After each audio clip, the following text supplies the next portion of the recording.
In Connecticut, the same Bridgeport Police Department that failed to investigate the death of two black women properly has a long history of abuses of power and racist practices. Over the past 5 years, there have been a dozen lawsuits and complaints about excessive force or discrimination. Bridgeport's population is 20% white, while its police force is 54% white, and 80% of police leaders are white. Black officers and captains in the department called for an independent investigation into racial discrimination last September after they said their treatment harmed officers' morale, mental health, well-being, career development, and reputation. The police department was under federal oversight from 1983 to 2010, citing racially discriminatory practices. Just for a quick word from all three of our panelists on this, Dr. Malveaux, when we see this type of 1983 to 2010, when we see this type of consistent pattern, what should folks in Bridgeport, Connecticut look to as their guide? You told us earlier about Kristen Clark and your optimism there. Are you going to point us back in that direction to be hopeful? I don't think we have any other choice than to look at the feds to be hopeful. I do think that this is, Bridgeport is a cesspool. But you know what? We have cesspools all over the country. We got cesspools in Baltimore, cesspools in D.C., majority black, but still the police do what they do. Cesspools here in Los Angeles, and we can go all over the country and talk about cesspools. We must fight. We must struggle. There is an integrity to our struggle. And so, yes, I want Kristen Clark to step up, but I also want us to step up, Ray. We have to step up. We have to be outside this police department on a damn, and I said damn, I try not to curse on here, I get caught about it, but a daily basis. And to tell these devils, and that's what they are, they're devils. You cannot just keep killing our people and ignoring our rights. The things that have happened in Bridgeport in the last couple of months have been bone chilling. And yes, we have no other alternative, frankly, but the feds. Where else do we go? So we have to really work at the feds. And this yet, let me just rule back to our last conversation, another reason why we have to vote. Lauren, your thoughts about Bridgeport, Connecticut and the ongoing police challenges there? You know, the police challenges there are no different than so many other departments that, you know, across the country. I grew up on Long Island, so I've been to Bridgeport a few times, just taking the ferry from Port Jefferson to Bridgeport. And unfortunately, not much has changed over many decades. I'm not sure what gets changed in some of these departments that have shown a great deal of bias. And in this case, I think just gross incompetence with these two deaths of these women in Bridgeport that they decided that they weren't going to pay attention to until the media really got in there and got involved. It's a hard nut to crack, and to me, it only happens really on the federal level, as Dr. Malveaux just said. Unfortunately, I'm not too sure it's going to happen with this particular attorney general, even though we do have Kristen Clark there, which is a meaningful thing. Obviously, it goes up to the top. It really goes to that type of decision would go to Merrick Garland. So I don't know. As you might have guessed, I'm not a big Merrick Garland fan. I know I keep bringing him up, but we live in a particularly precarious moment in this country's history right now.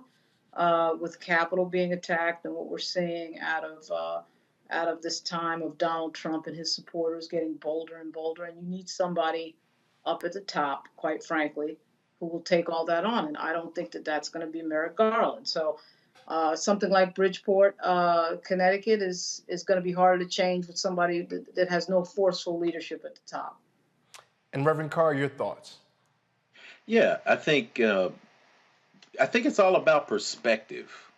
We talk about making societal change. I was sitting here writing a card, and I had this piece of card here that had black on it because it was identifying some supplies that we had.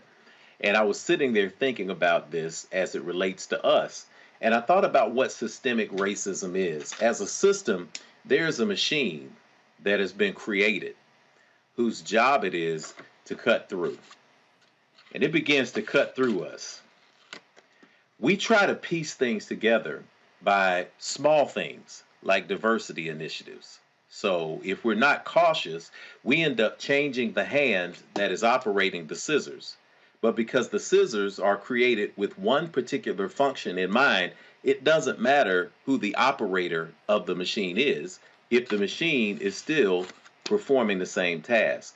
What we need is people who are in place, who have the mentality that dismembers the machine, whether that's Merrick Garland, whether that's President Biden, whether it's federal oversight. We have to look beyond the cosmetics and say, we are going to break the system. In this case, the hope is that by getting federal oversight with Bridgeport, we can dismantle the scissors and create another system where Black people feel safe, where they feel that they are empowered, where they feel they are part of policing, that they are actually put into a space where they can protect and serve and be a part of and enjoy the benefits that taxpayers are supposed to enjoy. We already know there's no such thing as having a conversation like this without invoking no taxation without representation. If we are paying taxes and citizens in Bridgeport are paying taxes, we should be able to have ourselves represented, but not only represented,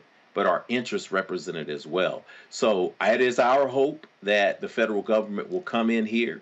It is our hope that the pressure that is coming from all over the country, from shows like this, from conversations like this, will open the door for us to have somebody put in place who is going to take the scissors apart and make something different happen in that area. Backdrop roll my unfiltered video in just one moment.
Time to be smart. Roland Martin's doing this every day. Oh, no punches! Thank you, Roland Martin, for always giving voice to the issues. Look for Roland Martin in the whirlwind, to quote Marcus Garvey again. The video looks phenomenal, so I'm really excited to see it on my big screen. Support this man, Black Media. He makes sure that our stories are told. See, there's a difference between Black Star Network and Black-owned media and something like CNN. I got to defer to the brilliance of Dr. Carr and to the brilliance of the Black Star Network. I am rolling with Roland all the way. Honored to be on a show that you own. A Black man owns the show. Folks, Black Star Network is here. I'm real revolutionary right now. Wow, Roland was amazing on there. Stay Black. I love y'all. I can't commend you enough about this platform that you've created for us to be able to share who we are, what we're doing in the world, and the impact that we're having. Let's be smart. Bring your eyeballs home. You can't be Black-owned media and be scared. You dig?